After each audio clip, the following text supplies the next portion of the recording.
वो हॉस्पिटल में है, आईसीयू में है,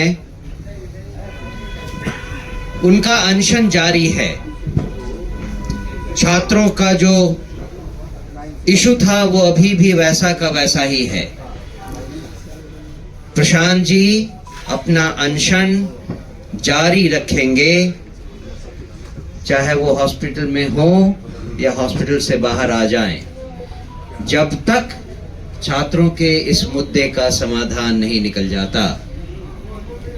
और कल हमने इस आशय का एक ज्ञापन माननीय चीफ सेक्रेटरी साहब को भी दिया था, जिसमें यही बात कही गई थी कि एक बहुत साधारण सी मांग है कि अभ्यर्थियों का एक शिष्टमंडल 5 सदस्यीय शिष्टमंडल की मुलाकात मुख्यमंत्री जी से करवाई जाए, तो बाकी समाधान उससे आगे निकलेगा।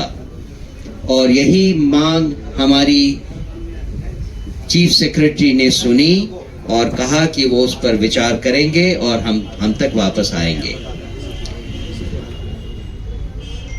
इसके बाद उस पूरे घटनाक्रम में जो हुआ, उसमें जो जहां थे हमारे साथीगण, उस हिसाब से आपको वो एक डिटेल्ड ब्रीफिंग करेंगे। मैं आप सबको अपने डाउट्स क्लियर करने के लिए कुछ प्रश्न पूछने दूं। मैं चाहूंगा कि रामबली जी, जो हमारे बहुत सीनियर पॉलिटिशियन हैं, वो आपसे 2 शब्द इन पूरे मामले के बारे में कहें। नमस्ते। सारी बातें स्पष्ट हो गई, लेकिन मुख्य मुद्दा जो था वो था युवाओं को, छात्रों को, बीपीएससी के अभ्यर्थियों का री एग्जामिनेशन का। तो उस मामले पर सरकार बिल्कुल गौन है, और सरकार अगर गौन है तो समझ में बात आती है। तो जो विपक्ष के नेता की भूमिका होनी चाहिए थी मिस्टर तेजस्वी यादव जी को, तो तेजस्वी यादव जी भी आज है हमारे इस मुहिम के खिलाफ हैं। यानी लगता है कि सत्ता और विपक्ष दोनों को युवाओं की चिंता नहीं है। तो मेन जो थीम है उससे डाइवर्ट करने के लिए कभी वैनिटी वैन की बात हो रही है, कभी प्रोसेस की बात हो रही है, कभी पुलिस की और कोर्ट की बात हो रही है। तो पुलिस, कोर्ट, वैनिटी वैन या सत्याग्रह, वो सब किसके लिए था? वो सब था कि बीपीएससी अभ्यर्थी के री एग्जामिनेशन के लिए।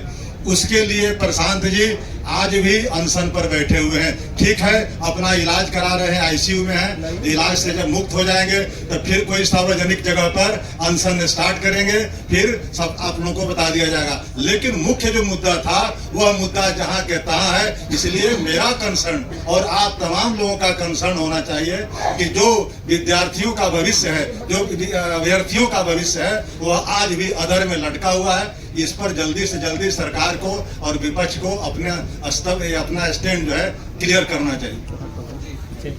बस एक इंफॉर्मेशन और आपको दे दें कि प्रशांत किशोर जी की अभी की तबीयत कैसी है। आज 8वां दिन चल रहा है, 7 दिन पूरा हो गया है, आज 8वां दिन चल रहा है। और उसके बारे में और डॉक्टर्स की राय के बारे में मैं चाहूंगा हमारे साथी ललन जी आपको कुछ बताएं। पार्टी के उपाध्यक्ष ललन जी। 2 तारीख से प्रशांत किशोर जी गांधी मैदान में गांधी मूर्ति के समक्ष सत्याग्रह कर रहे थे। जिस दिन घटना घटी उस दिन 4:05 पर सुबह में बड़े पैमाने पर पुलिस का ऑफिसर और पुलिस आती है। सोए हुए लोगों को, प्रशांत किशोर जी सोए हुए थे और उनके साथ सभी सत्याग्रही साथी, सब लोग आराम में थे। पुलिस ने बहुत बर्बरतापूर्ण और जबरन तरीके से प्रशांत किशोर जी को वहां से उठाती है, बलपूर्वक बल का प्रयोग कर, और जाके सीधे एम्स ले जाती है। पुलिस ने ले जाने के पहले कोई होमवर्क नहीं किया था। जब वो एम्स जाते हैं तो एम्बुलेंस में एक डॉक्टर होता है। पहले डॉक्टर से कहा जाता है कि आप इनके स्वास्थ्य के बारे में जांच करें। एम्स जब वो पहुंचते हैं तो लगातार एम्स प्रशासन पर पुलिस प्रशासन और सरकार के लोग दबाव डालते हैं कि भाई आप इनको यहां एडमिट कीजिए, लेकिन उनके पास कोई पेपर नहीं है। एम्स प्रशासन ने इनकार कर दिया। फिर जो साथ में डॉक्टर था उन पर दबाव दिया गया कि आप इनका हेल्थ फिटनेस सर्टिफिकेट दीजिए, आप लिख दीजिए। तो उन्होंने भी कहा कि मैं ये नहीं लिख सकता हूं बगैर जांच का। प्रशांत किशोर जी से कहा गया कि अब आपको यहां नहीं, यहां से पीएमसीएच या एनएमसीएच ले जाएंगे। लेकिन सरकार ने वहां से उनको फतवा लेके चला गया। मैं सिर्फ इतना कहता हूं, युवाओं के भविष्य बेचने के बाद भी सरकार और सरकार के प्रवक्ता बड़ी ढिठाई से अनर्गल और झूठे आरोप प्रशांत किशोर जी पर और जनसुराज पर लगा रही है, इस आंदोलन पर लगा रही है। सरकार को बताना चाहिए कि आप पटना में अस्पताल की कमी हो गई, पीएमसीएच, आईजीएमएस, एनएमसीएच से बड़ा अस्पताल क्या फतवा में है।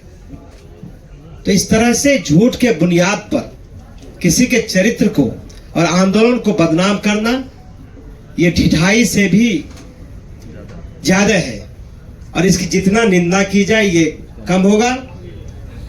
जिस आंदोलन के बारे में जो छात्रों के भविष्य को बेचा गया है, करोड़ों 1000 करोड़ रुपया से ज्यादा का जो सौदा हुआ है, उस पर सरकार का जुबान नहीं खुलता है। सरकार की जुबान सिर्फ व्यक्तिगत आरोपों में खुलती है। कभी भी नीरज कुमार जी हो या सरकार के प्रवक्ता हो, एक बार भी छात्र हित में ये नहीं कहती है। सिर्फ बरगलाने के लिए, आंदोलन को कमजोर करने के लिए और प्रशांत किशोर जी से जो पूरे बिहार के लोग इस आंदोलन के माध्यम से जुड़े हैं, उसको खत्म करने के लिए एक साजिश रची गई। इससे पहले कि मैं माइक आनंद मिश्रा जी को दूं, बस एक चीज कहना है कि उस दिन जो पुलिस ने गांधी मूर्ति के जगह पे रेड किया था, कहना तो यही होगा, उसमें जो सीजर लिस्ट होना चाहिए, जो पुलिस को इशू करना चाहिए इमीडिएटली, वहां क्या था? कुछ गद्दे थे, कुछ कंबल थे, जो भी था, साउंड सिस्टम था, उन सब की लिस्ट पुलिस को इमीडिएटली बनाकर देना चाहिए था। आज 7 दिन हो गए, हमारे बार बार कहने के बावजूद वो सीजर लिस्ट पुलिस ने और प्रशासन ने अभी तक नहीं दिया है।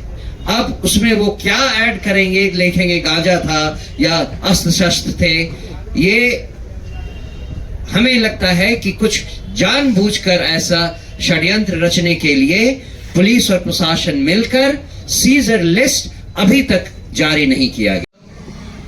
जब प्रशांत किशोर जी रिहा होके शेखपुरा हाउस लौटे, उस दूसरे सुबह में उन्हें पेट में काफी दर्द हुआ, लेकिन उन्होंने मुझे फोन किया लगभग 8:30 बजे।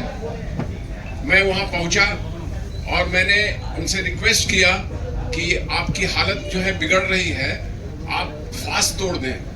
उन्होंने कहा कि नहीं, मुझे हॉस्पिटल आप ले चलिए, मैं फास्ट नहीं तोड़ूंगा और मैं हॉस्पिटल में भी फास्ट जारी रखूंगा। तो मैं उन्हें मेदांता में जाके एडमिट कराया। डॉक्टरों ने उन्हें देखा, उन्हें काफी जो है इन्फेक्शन हो गया है, निमोनिया का अटैक है और उनके किडनी में स्टोन हो गया है। साथ ही साथ जो है उन्हें पेशाब जो है रुक रुक के हो रहा था, काफी कॉम्प्लिकेशंस हैं, चेस्ट में भी जो उन्हें कंजेशन हो गया था। तो इन सब के लिए ट्रीटमेंट शुरू हुआ और अभी ये ट्रीटमेंट चल ही रहा है, लेकिन उनका कहना है कि वो हर हाल में जो है मांग पूरी होने तक अनशन पर रहेंगे। निश्चित तौर पर उनकी हालत चिंताजनक है। हम लोगों ने डॉक्टरों से पूछा तो वो कह रहे हैं कि ये तैयार नहीं है कोई फूड लेने के लिए, और यदि फूड नहीं लेंगे तो इनका जो है रेसिस्टेंस कैपेसिटी जो है घटता जाएगा और फिर रोग से नहीं लड़ेंगे, अल्टीमेटली ये फेटल हो सकता है। इसके बावजूद जो है हम लोगों ने कल मुख्य सचिव महोदय से ये बात को कहा प्रशांत किशोर जी जिस मुद्दे को लेकर थे वो कोई बड़ा मुद्दा नहीं था। उन्होंने ये कहा था कि वो एक छात्रों के डेलीगेशन से मिलने, कोई जन स्वराज के डेलीगेशन से मिलने की बात नहीं थी। उनकी बात को सुन लें और सुनने के बाद आपको जो करना है वो कीजिए। एक्शन है तो पुलिस का ये वर्सन नहीं आ रहा है कि किस परिस्थिति में आप इनको बेल नहीं दिए थाने से। तो ये सारी चीजें हैं आपके सामने हैं, स्पष्ट है। ऑर्डर जब साइन हो गया है उसमें सारी बातें आ गई हैं, ठीक है। उनको जो है बेऊर जेल ले जाया गया, Beur jail without authorise paper ले जाया गया, वहां से थाने लाया गया। डेटेन्यू को इतना परेशान, आप तो उसको ऐसे ट्रीट कर रहे थे कि जैसे वो आदमी टेररिस्ट है, पता नहीं क्या। एनआईए का एक्यूज जैसे पकड़ा जाता है ना, प्रशांत जी बढ़िया, ये आनंद जी बढ़िया बताएंगे, उसको इसी तरह से किया जाता है कि कहीं गुप्त लोकेशन पे रखो। उसको भी नहीं किया जाता है, गुप्त लोकेशन पे नहीं होता है, नहीं। इस लेवल पे मॉडर्न डे पुलिसिंग ऐसे नहीं होती। सुन लिया, असम जैसे राज्य में ऐसी पुलिस ऐसे नहीं करती है। वहां पे इस कदर, मतलब मैं अटरली सरप्राइज हूं कि बिहार जैसा राज्य जो इतना पुराना है, इस कदर यहाँ का जो पुलिसिंग व्यवस्था खत्म हो चुकी है। मैं बता रहा हूँ, जो बेसिक एकदम, जब पहला दिन आप जाते हैं ना, तब आपको डीके बासु गाइडलाइन पढ़ा दिया जाता है कि भैया ये तुम्हारी बेसिक जिम्मेदारी है, इसके ऊपर ही अब कानून पढ़ो। कानून बाद में पहले ये जान लो कैसे खुद को पेश करना है। और याद रखिए कि ये अगर प्रशांत किशोर जी के साथ हो सकता है तो बिहार का कोई बच्चा, कोई महिला, कोई वृद्ध सिक्योर नहीं है। ये पुलिस की दादागिरी है सीधा सीधी कि अपने आप को ढक के, अरे इतना दम है तो कम से कम नाम तो दिखाओ, हो कौन, रैंक्स तो बताओ आप हो कौन, बता दिया जाएगा। ये इनका वक्तव्य रहता है। This is a pure example of very unprofessional policing. जैसा कि हमारे अध्यक्ष जी ने बताया, ये बात तथ्य है कि जैसे ही अरेस्टिंग होती है ना, तो सारे डॉक्यूमेंट्स की एक कॉपी अवेलेबल कराई जाती है एक्यूज्ड को, so that he can proceed further कि वो क्या उनको अपने डिफेंस के लिए क्या करना है। जैसे कि सीजर किया गया, सीजर मेमो हमें उपलब्ध नहीं कराया गया है। अरेस्टिंग मेमो की कॉपी, हम कल सर्टिफाइड कॉपी से ही हमको कुछ मिल पाया है, हमको पुलिस के द्वारा कुछ उपलब्ध नहीं कराया गया। तो ये पूरा है, आपके सामने है, इसमें कोई कहानी नहीं है, ठीक है ना। आप ये समझिए कि मतलब केवल झूठ का पुलिंदा फैलाया जा रहा है। आप लोग इसको खुद जज कर सकते हैं। Thank you very much.